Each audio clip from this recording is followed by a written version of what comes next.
नमस्कार विद्यार्थी मित्रांनो, आजी कुटुंबाचा आगळ याचा काही भाग आपण पाहिलेला होता.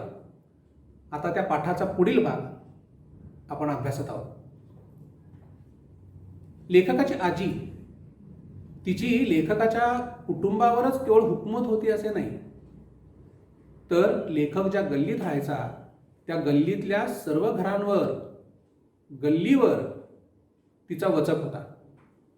कारण लेखक म्हणतो,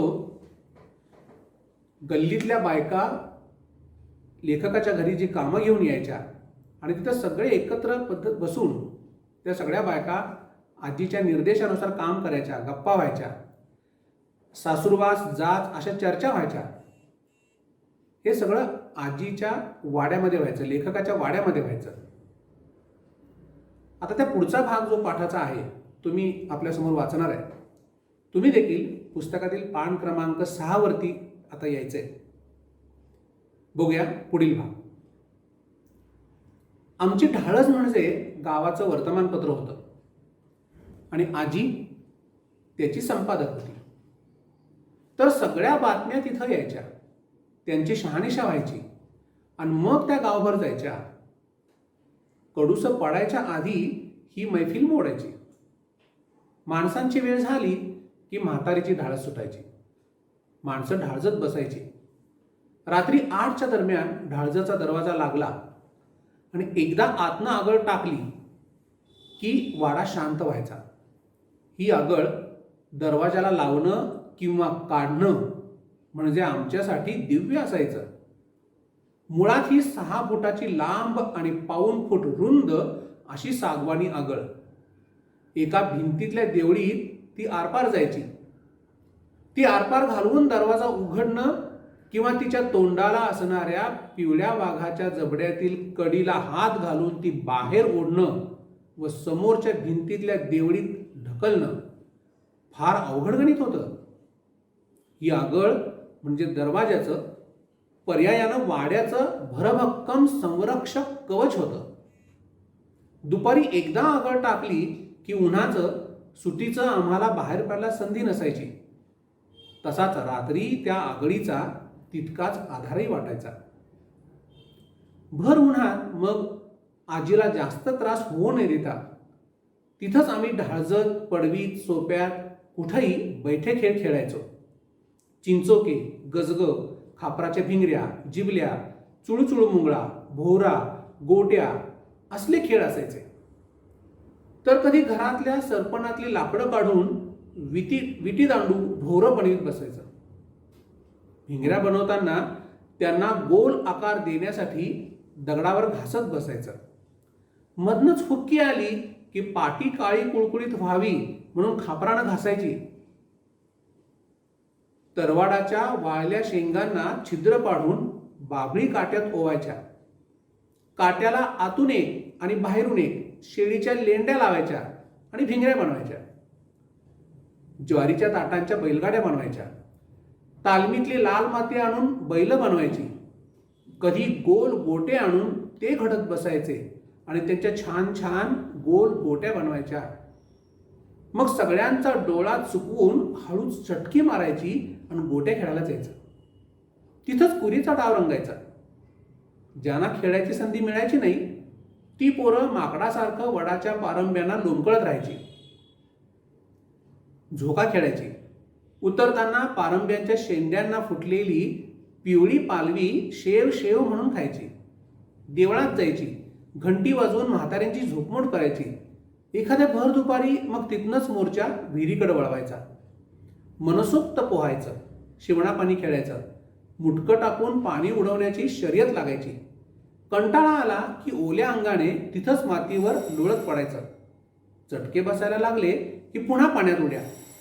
थकून घरी यायचं आणि भाकरीवर उड्या टाकायच्या. लाल डोळं आणि पांढरं पडलेलं अंग बघून आजीचं बोलणं खायचं.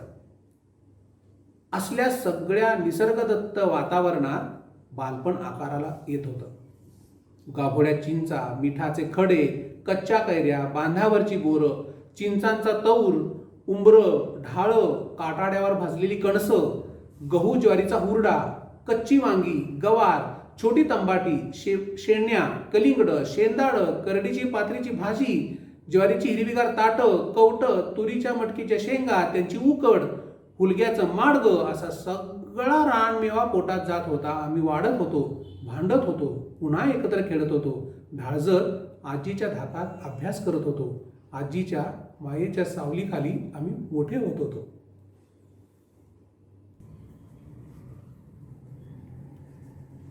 पाठातील पुढील काही शब्द आपण आता पाहूया. वाकळ म्हणजे गोधडी, कडूस हे संध्याकाळची वेळ, आगळ अडसर, दारामागे जो आडणा लावला जातो. कुरीचा डाव हा गोट्यांच्या खेळातला एक प्रकार आहे, गोट्यांचा डाव आहे. चिंचेचा तौर, चिंचेच्या शेंड्याकडे जी कोवळी पानं असतात, ती कोवळी मऊ लुसलुशीत पानं, ती मुलं अगदी चवीनं खात असतात. चिंचेचा तौर. तंबाटी म्हणजे टोमॅटो, जे छोटे टोमॅटो असतात, आकारानं अगदी लहान असतात, काचेच्या गोट्यांच्या आकाराचे, त्याला तंबाटी असं म्हटलं जातं. पुढील काही वाक्प्रचार आपण पाहूया. मुटका मारणे, विहिरीत उंचावरून गठ्ठा उडी मारणे. मुलं ज्या वेळेला उन्हाळ्याच्या दिवसांमध्ये विहिरीत पोहायला जातात, तेव्हा विहिरीत पोहत असताना उंचावरून उड्या मारण्याची एक शर्यत त्यांच्यामध्ये लागलेली असते. कोण जास्तीत जास्त उंचावरून उडी मारतो, कोण पाणी उंच उडवतो, अशी शर्यत त्यांच्यात लागलेली असते. तर हा मुटका मारणं म्हणजे ज्या वेळेला विहिरीच्या कठड्यावरती तो पोहणारा पटू उभा राहिलेला असतो आणि उडी घेताना तो आपले दोन्ही पायांना मिठी मारतो आणि गठ्ठा मारतो. ती गठ्ठा उडी म्हणजेच मुटका मारणे. शहानिशा करणे म्हणजे खात्री करणे. एखाद्या गोष्टीची आपण शहानिशा करतो म्हणजे खात्री करतो. सटकी मारणे, नजर चुकवून पळून जाणे. ज्यावेळेला लेखक त्याच्या बालपणामध्ये वाड्यामध्ये असायचा, तेव्हा आगळ टाकल्यानंतर दुपारच्या वेळेला मुलांनी बाहेर जाऊ नये याकडे आजीचा कटाक्ष असायचा. मग आजीला ज्यावेळेला झोप लागायची, तेव्हा आजीला झोप लागलेली आहे, घरातल्या मोठ्या माणसांना झोप लागलेली आहे, हे लक्षात आल्यानंतर त्यांची नजर चुकवून मुलं सटकी मारायची. कारण मुलांना बाहेर उंडाराला जायचं आहे, खेळायचं आहे, गोट्या खेळायच्या आहेत, भोरा खेळायचा आहे, लगोरी खेळायच्या, अशा वेगवेगळे खेळ करण्यासाठी मुलांना जायचं आहे. तर तिथं सटकी मारणे म्हणजे नजर चुकवून पळून जाणे. या पाठामध्ये सुरुवातीला एक वाक्य आलेलं आहे पहा. डोकीत एकही केस काळा नव्हता. मी तुम्हाला आधी सांगितलं आहे. याचं वाक्य रूपांतर होकारार्थी करत असताना डोकीत एकही केस काळा नव्हता हे नकारार्थी वाक्य आहे. त्याचे डोक्यातील सर्व केस पांढरे होते असं होईल. आणखीन एक वाक्य तुमच्यासमोर ठेवलं आहे. आमच्या घरी एक गावरान गाय होती. येथील गावरान या अधोरेखित शब्दाची जात ओळखा. कृतीपत्रिकेमध्ये असे प्रश्न जेव्हा येतात तेव्हा आपल्याला प्रत्येक शब्दाची जात माहिती असली पाहिजे. आता इथं गावरान हा शब्द काही संबंधी विशेष माहिती सांगतो, म्हणून गावरान हे विशेषण आहे. आता तसं पाहायला गेलं तर गाव, रान ही सुद्धा नामं आहेत. ही नामं असताना इथं विशेषण कसे असा प्रश्न तुम्हाला पडेल. पण गावरान गाय यामध्ये गाय या शब्दासंबंधी, या नामासंबंधी विशेष माहिती सांगणारा शब्द म्हणून गावरान शब्द आलेला आहे. हे नामसाधित विशेषण आहे. या पाठात जे खेळ आलेले आहेत, ते खेळांची नावं आलेली आहेत, हे सगळे गावाकडचे खेळ आहेत. आता हे चित्र पहा भोऱ्याचं. हा जो भोरा आहे, या भोऱ्याला एका दोरीनं त्या भोऱ्याच्या आणीपासून डोक्यापर्यंत, पायापासून डोक्यापर्यंत त्याची वीण बांधलेली आहे आणि तिचं जे हुक आहे ते त्या भोरा खेळणाऱ्याच्या बोटामध्ये गुंतलेलं असतं. आणि मग तो भोरा एका विशिष्ट पद्धतीने त्याची पकड तुम्हाला दाखवलेली आहे, ती पकडायची आणि मग तो भोरा सोडायचा, तो गरगर फिरतो. मुलांचे आणखीन काही खेळ पहा. गोट्यांचा खेळ. या काचेच्या गोट्या आहेत, पण या पाठामध्ये लेखकानं जे वर्णन केलं आहे ते ओढ्यामध्ये जायचं, तिथले गोल दगड आणायचे आणि ते दगड घासून त्यांना गोलाकार आकार द्यायचा, त्या दगडी गोट्या. गारगोट्या, काचेच्या गोट्या, असे गोट्यांचे अनेक प्रकार आहेत. तर अशा सर्व प्रकारच्या गोट्यांचे खेळ हे पूर्वी मुलं खेळायची. इथे पहा विटी दांडू आहे. विटी दांडूसाठी ही विटी आहे आणि ती विटी कोलण्यासाठी जो एक दांडका असतो, ज्याला दांडू म्हणतात, विटी आणि दांडू. आणि विटी दांडूच्या खेळासाठी तिथं गद पाडलेली असते, ती खोबण असते जमिनीत पाडलेली. आणि मग त्या दांडूच्या सहाय्यानं ती विटी कोलली जाते आणि पुढं जो त्याचा प्रतिस्पर्धी खेळाडू असतो तो ती विटी झेलत असतो. जसा क्रिकेटचा खेळ आहे तशाच प्रकारचा काहीसा हा विटी दांडूचा खेळ आहे. इथं पहा मुलं विटी दांडूने खेळ खेळतात. त्यानंतर या आहेत भिंगऱ्या. आता या ज्या भिंगऱ्या आहेत या लाकडापासून बनवलेल्या आहेत. पण ग्रामीण भागातली ही जी मुलं आहेत त्यांना अशा भिंगऱ्या कुठून मिळणार? तर ती मुलं काय करतात, खापराच्या भिंगऱ्या बनवतात. खापर म्हणजे गाडगी मडकी किंवा कौलारावरती जी कौलं असतात, छतावरती जी कौलं असतात त्यातली फुटकी कौलं जी पडलेली असतात त्या कौलांपासून, त्या खापरापासून, त्या खापरांना दगडावरती घासून घासून असा गोलाकार द्यायचा आणि त्यापासून भिंगऱ्या बनवायच्या. या खापराच्या भिंगऱ्या. पण आणखीन एक वर्णन केलेलं आहे ते म्हणजे बाभळीच्या काट्यांना तरवाडाच्या शेंगा, त्या शेंगां बाभळीच्या काट्यात खुपसायच्या आणि त्या शेंगेच्या मागे आणि पुढे शिडीचे लेंड्या अडकवायच्या. जी तिची शेंग आहे ती शेंग हलकी असते आणि जरा वाऱ्याचं झुळूक आलं की ती फिरायला लागते. ती हातातली भिंगरी. जसे आपण जत्रेत गेल्यानंतर एका काठीला किंवा बांबूची काठी असते आणि त्याला जी कागदी भिंगरी बनवलेली असते तशा पद्धतीची ही खेडेगावातल्या मुलांची तरवाडाच्या शेंगांपासून बनवलेली, बाभळीच्या काट्यावर बनवलेली ती भिंगरी. जसे गोट्या, भोरे, लगोरी हे मुलांचे खेळ आहेत तसे मुलींचे खेळ, त्यामध्ये जिबलीचा खेळ. या पद्धतीने असे चौकोन आखलेले असतात आणि त्या चौकोनामध्ये एक पसरट दगड किंवा खापराचा तुकडा तो जिबली म्हणून वापरला जातो आणि एका पायानं लंगडी घालत हा जिबलीचा खेळ मुली खेळतात. आता इथं जे चित्र आहे पहा चिंचांचं. चिंचा कोणाला नाही आवडत? सगळ्यांनाच आवडतात, पण मुलींना त्या विशेष करून जास्त आवडतात. तर त्या चिंचा खाल्ल्यानंतर त्या चिंचांमध्ये जे चिंचोके आहेत, हे पहा चिंचोके, हे चिंचोक्यांचं चित्र. तर चिंचोके हे गजगे हे विशिष्ट प्रकारचे खडे असतात. गजगे, चिंचोके असा खेळ मुली खेळत असतात. मुली आपल्या घराच्या पडवीत ओसरीत बसून चिंचोके झेलणं, गजगे झेलणं असे खेळ खेळत असतात.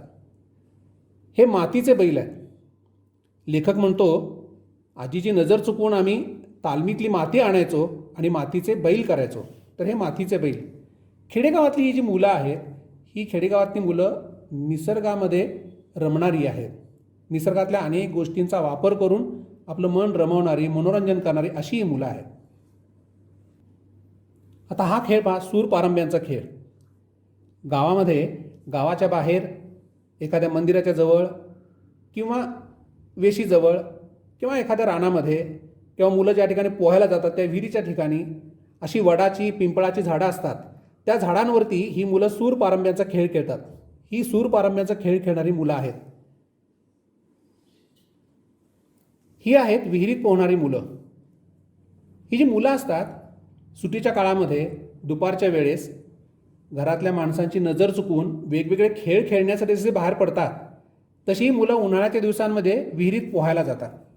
आता विहिरीत पोहत असताना हे घेतलेलं चित्र आहे. ही विहिरीत पोहणारी मुलं आहेत. म्हणजे घरातल्या सगळ्यांचा डोळा चुकवून हळूच चटकी मारायची आणि पोहायला जायचं किंवा वेगवेगळे खेळ खेळायला जायचं. आता या ठिकाणी मुटकं टाकून पाणी उडवण्याची शर्यत लागायची असं लेखक म्हणतो. मुटका टाकण्याचा अर्थ तर तुम्हाला मगाशी मी सांगितलाच, पण त्याचबरोबर शिवणा पाणी असाही प्रकार यामध्ये असतो. वेगवेगळ्या प्रकारचे खेळ खेळणारी मुलं ही विहिरीत पोहण्यामध्ये रमतात. बराच काळ पोहतात. मग कंटाळा आला की मातीत लोळतात. चटके बसायला लागले की पुन्हा विहिरीत उतरतात. दिवसभर ही मुलं पोहत असतात, तासनतास डुंबत असतात. खेड्यातल्या मुलांना निसर्गात रमायला आवडतं असं मी म्हणालोच. तसा निसर्गातला हा रानमेवा त्यांना मनमुराद चाखता येतो. आता ही बाब बोरे आहेत. रानावनामध्ये कुठेही आपल्याला बोराटी आढळते आणि त्या बोराटीला लागलेली ही जी बोरं आहेत ही साधारण तुरट गोड चवीची असतात. तर हा रानमेवा मुलं मनमुराद चाखत असतात. हे आहे चिंचेचे झाड.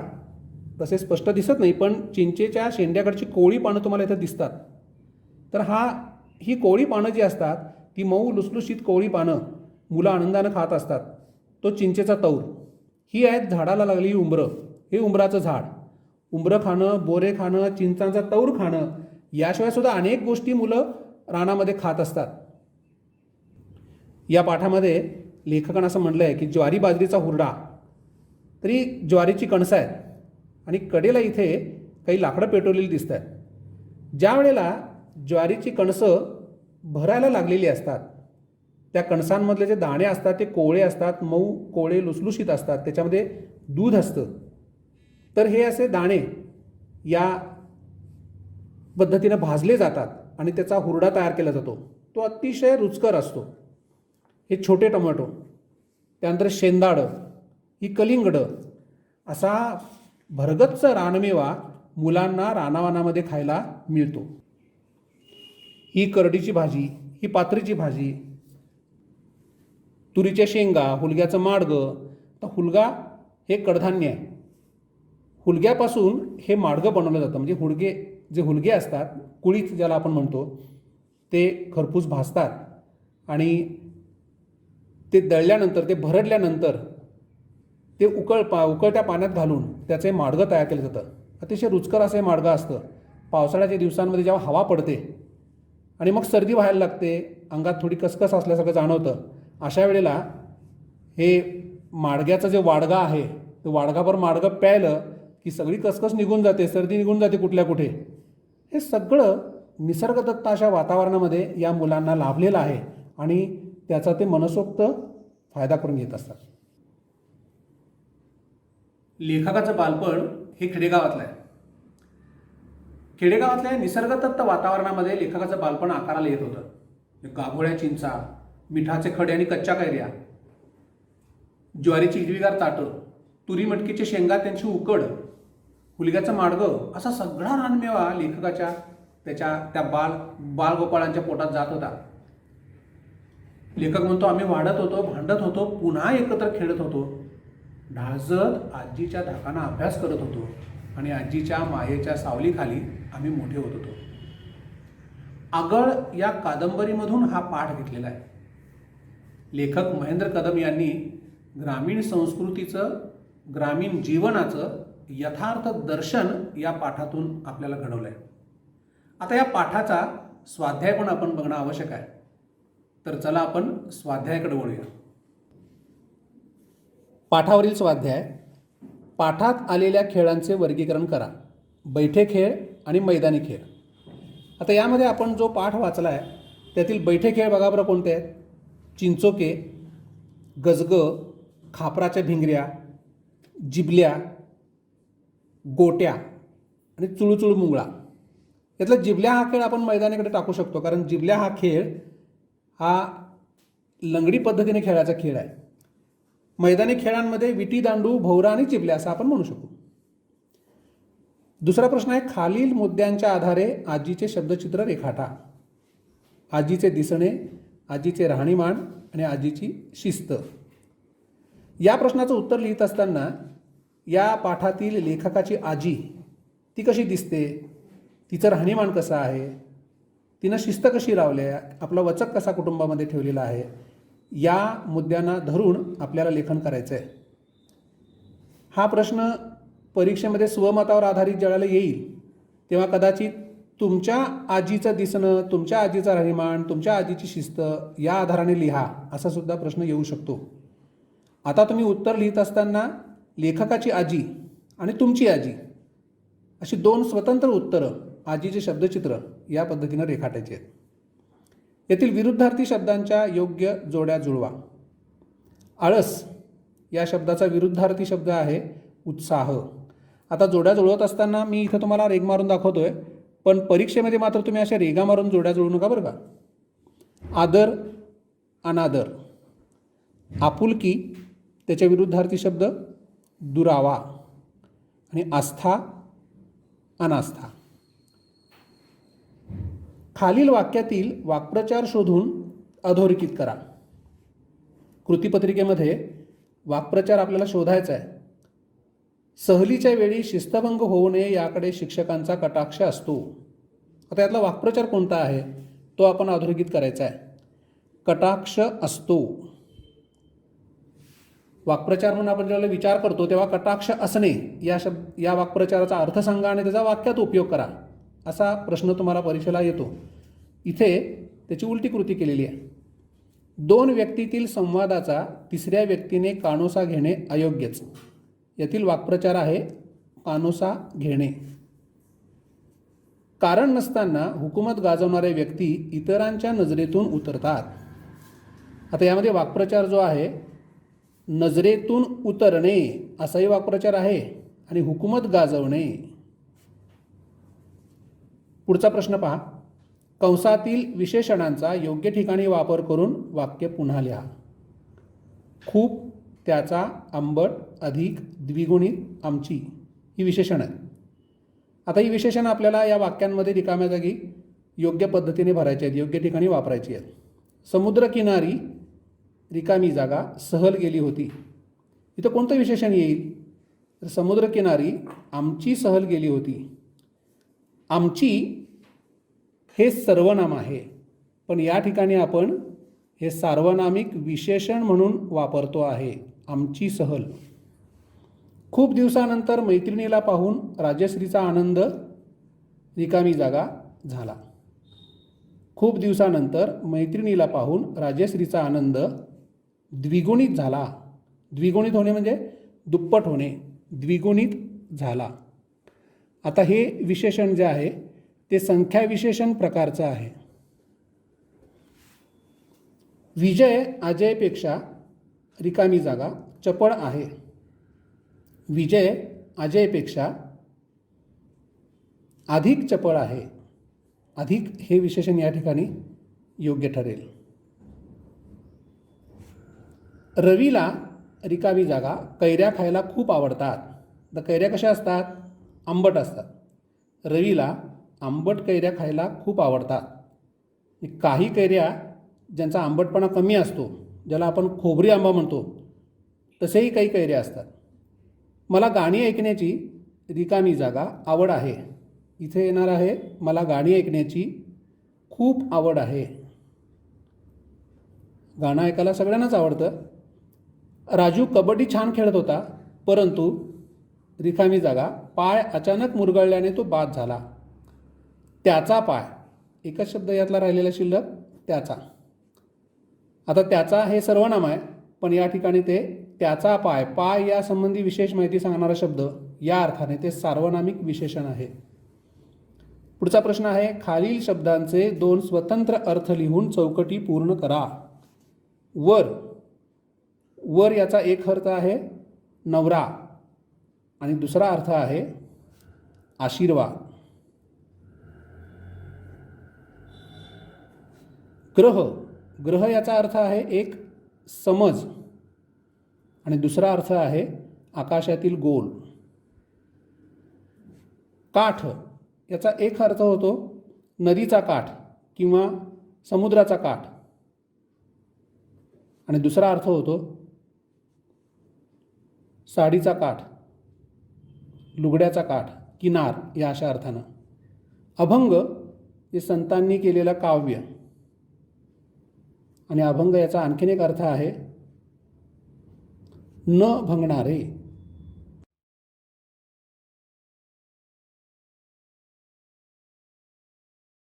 आजी कुटुंबाचा आगळ या पाठाचा स्वाध्याय काळजीपूर्वक करा बरं का.